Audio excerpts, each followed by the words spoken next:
In this webinar, I'll share some groundbreaking research using cognitive task analysis that reveals exactly how expert teachers make split-second decisions in complex classroom situations, how they balance competing educational goals, how they develop from master to expert educators. And whether you're a new teacher trying to find your footing or a veteran teacher looking to enhance your practice, you're going to walk away, I think, with some actionable strategies to really accelerate your teaching expertise. Thanks for diving in and joining me to talk about a study that we did called the Cognitive Task Analysis of Middle School Math Teaching.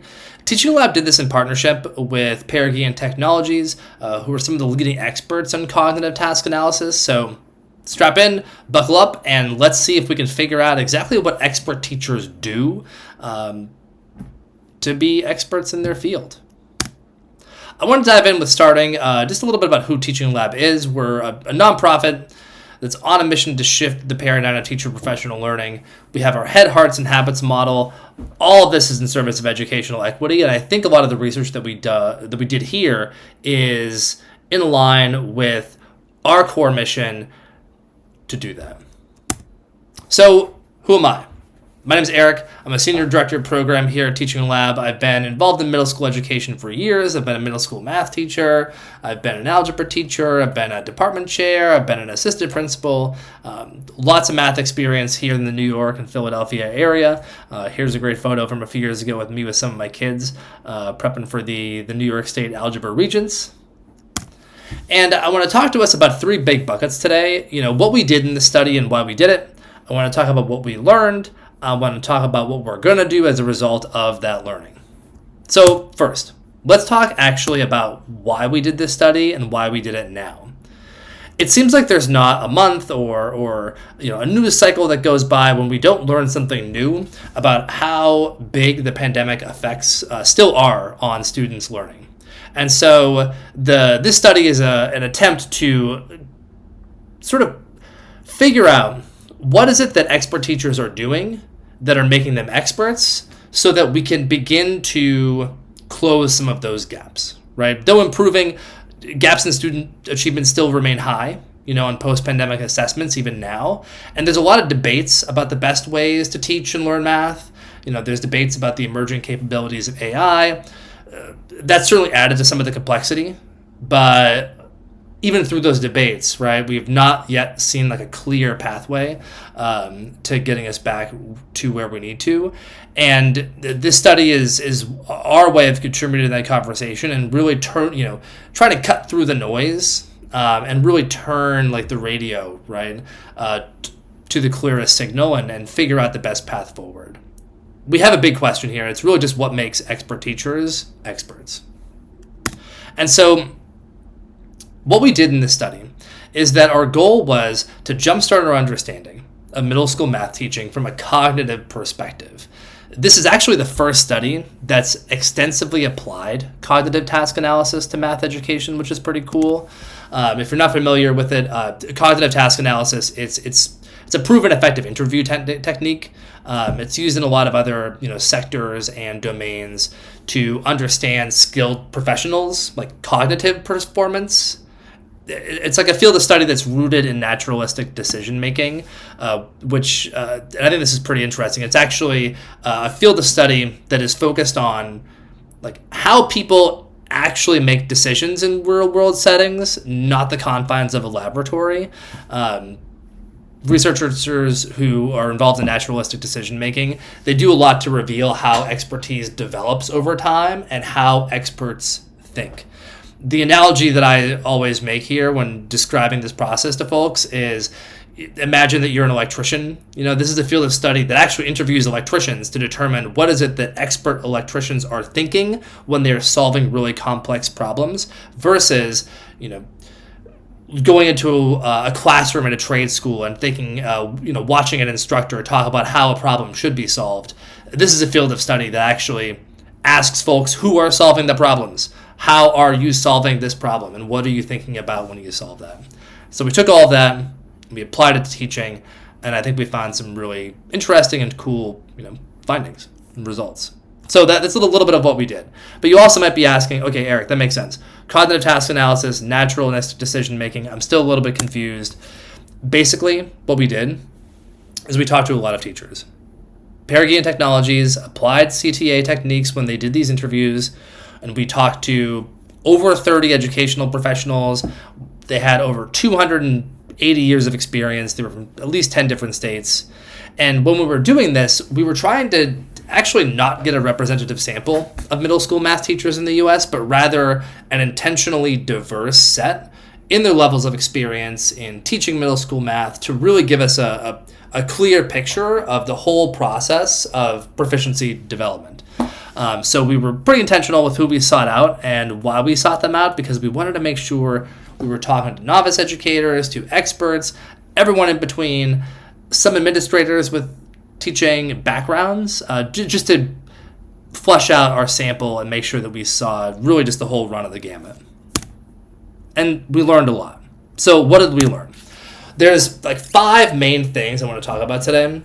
Context of teaching, the cognitive tasks that are involved in teaching. We learned different expertise levels through a mastery model. We learned about these bigger macro-cognitive processes of teaching. And then something really interesting too is we learned about how educators perceive standards of teaching and subdomains of teaching. The Common Core standards, for example, how educators are actually thinking about those domains, those subdomains, and those standards. So to dive in, let's talk about context first. What is context, you might ask? Great question, I will tell you. It's really just the pressures and tensions that workers, performers face. Generally, and specifically in teaching, there's 12 aspects, 3 kind of bigger emergent features of context within which middle school math is taught, and I'm going to get into those in a second. So let's start with the 12 aspects first. Essentially, these are 12 things that a math teacher is thinking about at any given time, right? Goals, data, pacing, autonomy, what is the learning target, coverage, right? Evaluation. These are sort of 12 buckets that a teacher is kind of working in any given moment. Within each of these buckets, there's like a tension that exists between different sort of aspects of these buckets. And I'll get into this by looking at goal and understanding and performance as our example here, right? So if these are 12 things that a teacher is thinking about at any given moment, let's zoom into goal for a second and try to understand what the tensions exist when teachers think about goals. If we think about a goal, right, a goal of a lesson, goal of a unit, goal of one-on-one work with the student, there can be a tension between understanding and performance, right? Student understanding versus student performance. What we learned is that within the goal, there can be some things that do and what should define student achievement, right? This idea of understanding versus performance. A teacher has to figure out and know where to focus and in which moments on both of those things to move towards a goal. An analogy that I use is, I think this is maybe the most obvious one, but assessment, right? The goal of a unit is certainly to develop student understanding about ratios and proportions, for example. However, there's also the goal of having students perform on some assessment, whether it's a state exam, whether it's a unit assessment, a grade, for example. So there's this constant tension between deep student understanding and student performance. Sometimes that tension is a little bit less, sometimes that tension is a little bit greater, and a teacher has to figure out where to focus and in which moments. This tension exists in all 12 of these aspects in some way, right? Tools, new tools that I want to try out as a classroom teacher or that I'm mandated to try out, old tools that I know have used for many years, I have data to show that they're effective, etc., right? Learning targets, all students versus individual students. Sometimes the tension is greater, sometimes the tension is a little bit less, right? So these all sort of exist during any given moment for middle school math teachers.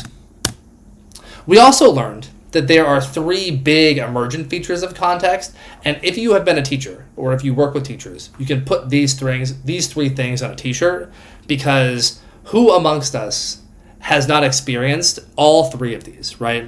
We learned that teachers engage in many tasks all at once. Simultaneity is a constant feature of a teacher's work, doing many things at the same time. Tasks of teaching are continuously interrupted.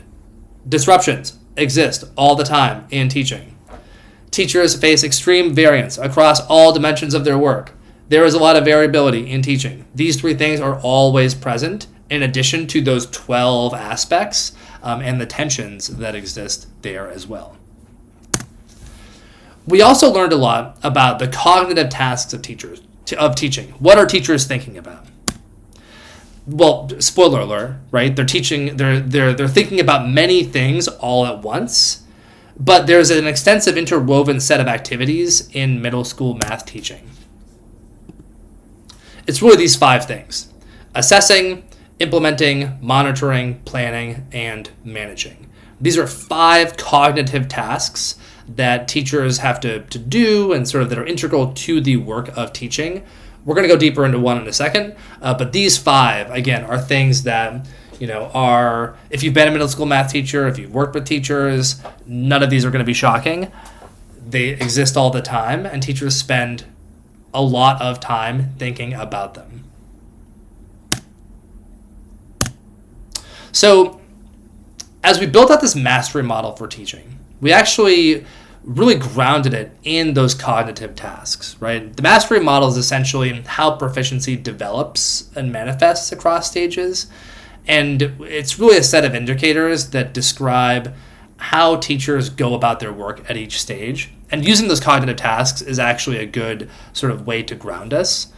For example, if I think about the cognitive task of implementing, right? Transforming learning content, right? A curriculum, resources, whatever it is, tools and resources into learning experiences. There are 4 levels that a teacher might do that at, right? We found that there is sort of a novice, maybe advanced beginner level, where a teacher thinks about, okay, I have this curriculum, I have this learning content, my class is individual students, and I'm going to personalize this for each individual. Student. They may move to being a competent teacher, where they realize, my class is actually divisible into subgroups. I'm going to give focus mostly on students with learning gaps, right? So they've gone from class as individual to, there are actually some subgroups here that I can begin to bucket some trends for, but I'm going to focus mostly on students with learning gaps. Another level of teaching is a proficient teacher, where they also recognize that their class is divisible into subgroups, but that there's also focus to be placed on, accelerate the students, not just students learning gaps. I can also make learning content and develop it for students who are accelerated, right? Finally, there's this sort of expert level where, the class is empowered, self-interested, and perpetuating. I would say this is more of a teacher being the facilitator of a student-centered and student-driven model that takes a lot of time and is really hard to do. That's just with that cognitive task of implementing, but each of these mastery models, each of these levels exists for those other 4 cognitive tasks as well. And in the study that's linked, we've got some criteria if you want to take a deeper dive on it as well. That brings me actually to the macro cognitive processes. We talked a lot about, the things that teachers think about, but the macro cognitive processes, this is really just known dimensions of cognitive performance. This exists just for a lot of us, even outside of just teaching. It's essentially, we'll look at it in a second, but there are things that experts do that just make them experts all the time. And in order to sort of ground ourselves, I want you to just watch this video quickly. It's about 45 seconds long. I want you to think about how many decisions do you see this teacher making, and what do you see the teacher making the decisions about? So just watch this, get a sense for how many things is this teacher thinking about, how many decisions are they making just in this 45-second clip. Think for a second. I like how you compared the 4 minutes to 4 minutes, because you can't do like 4 minutes to 2 minutes. Love that. Hey. Are you feeling okay? Do you just not want to sit in front? Is that why? Okay, so why don't you take your computer and move back next to Lily, because I need you to be a mathematician today. Okay. Yeah, since you're on strike. Stovall, if you want to sit here, you totally can, or you can move back here so you have some thinking partners. Okay. We saw a lot, right? In that 45-second clip, there were so many decisions that teacher was making. A lot of the decisions that she was making was grounded in some, if not all, of these larger macro-cognitive processes. There's two that I wanted to dive into that I just noticed. One is just naturalistic decision-making. The other is flexecuting. Naturalistic decision-making it's how to implement lessons, in this context at least, it's how to implement lessons in ways that are most likely to be successful for the majority of learners to achieve conceptual procedural success.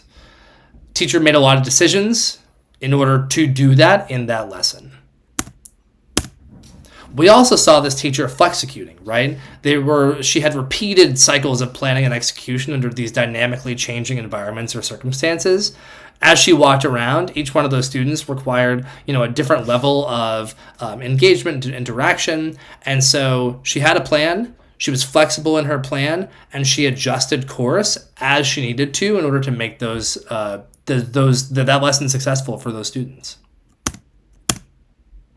Which brings me to this idea of another thing that we found out was teachers have different perceptions about what it is that they actually teach.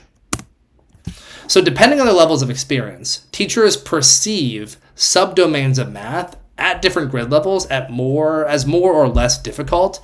And this is both in the context of I find this difficult to teach, and I think my students find it difficult to learn. And so we actually asked them to provide, a ranked order of difficulty, which really enabled us to see some trends across different proficiency levels. For example, this is 6th grade. And on the left side of the graph, we have the x-axis is the levels of proficiency of a teacher, so levels of experience. The y-axis of the graph is whether the domain was perceived as being easier towards the top of the graph or harder at the bottom of the graph. And I think one that's really sort of shows this, right, is linear expressions and equations, right? If I'm a newer teacher, I actually think, or I thought, that linear expressions and equations are pretty easy for me to teach and pretty easy for students to learn. As teachers had more experience teaching, they actually said that, oh, you know what? Linear expressions and equations is actually really hard for students to learn. It's actually really hard to teach well. Conversely, right, linear geometry and stats and probability, novice teachers thought it was pretty hard, but veteran and expert teachers said, you know what?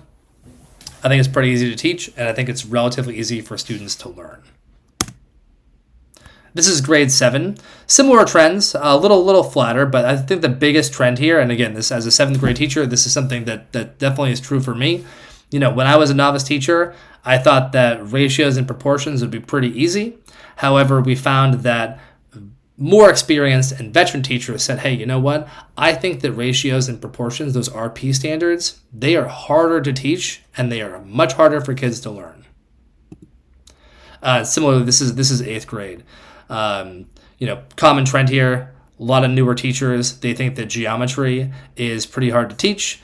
More experienced teachers find that the geometry standards are a little bit easier to teach and to learn. And again, those expressions, equations, in this case, actually, it's more so linear functions. If I'm a newer teacher, I thought it was pretty easy. However, if I was a more experienced teacher, I said, you know what? Linear functions, pretty hard to teach, pretty hard for students to learn. So all of that is to say, what are some things we can do going forward to develop expertise in teachers? Well, as a reminder, right, our goal in this study was to jumpstart understanding of middle school math teaching from a cognitive perspective. And we also found some pathways to accelerate proficiency development, sometimes using and designing with technology in mind. Some things we can do to accelerate proficiency, certainly maximize familiarity with the content, right? Giving teachers content, math-based professional learning to get them doing math the way that they should be teaching it to students, to get them familiar with math. That's one of the biggest things. Developing mentorship skills where new teachers are intentionally paired with experts to watch them, to learn from them, and to be developed by them was something else that was a common trend across all of our interviews. Something that was really interesting is that we found that assigning newer teachers to middle grades was a way to accelerate their proficiency. Teachers who are working in middle school math, for a number of reasons, have to learn that math faster and deeper than potentially other colleagues, right? There's only 3 years in middle school teaching, and kids have to learn a lot in those 3 years. At the same time, newer teachers have to learn a lot of content for those 3 years to be successful. And so if we think about this idea of accelerating proficiency, giving new teachers multiple at-bats in middle school math, paired with some of these other things, is a really great way to develop expertise quickly. Practice, multiple at-bats in front of kids in classrooms, another great way to accelerate proficiency. Having some sort of mastery model, whether it's a school-based rubric, using this mastery model, for example, if a school-based rubric doesn't exist, that's a great way to have clear look-fors in terms of developing proficiency across, from novice to expert teaching. This idea of taking a resiliency engineering stance, I think also pairs well with the case-based professional learning experiences. By giving newer teachers opportunities to productively struggle, that is a way to accelerate their proficiency, so long as some of these other criteria are in place, like strong mentorship, practice, putting teachers in situations where they have to teach themselves and develop is a great way to accelerate that proficiency. Case-based professional learning experiences, PL for teachers should be involving case studies, should be having teachers dig into and grapple with what good teaching and expert teaching looks like, and should be. Great way to accelerate proficiency. We also found that there are some technology applications, when used intentionally with all of the rest of these, there is a place for that as well. And so I would urge you to dive in, to read the whole study. The link is here. If you have any questions about the study, my email is here at the top. My colleague at Paragon Technology, who ran the study, is here as well. And so I would love just to hear more about anything, the questions that you have, or any of the things that you've learned from this study, or you think you could bring back to your schools. So thanks a lot. Really appreciate your time. Would urge us to dig in, dive deep, and shoot off any questions to continue this conversation. Thank you for joining, and really appreciate you coming along for the ride.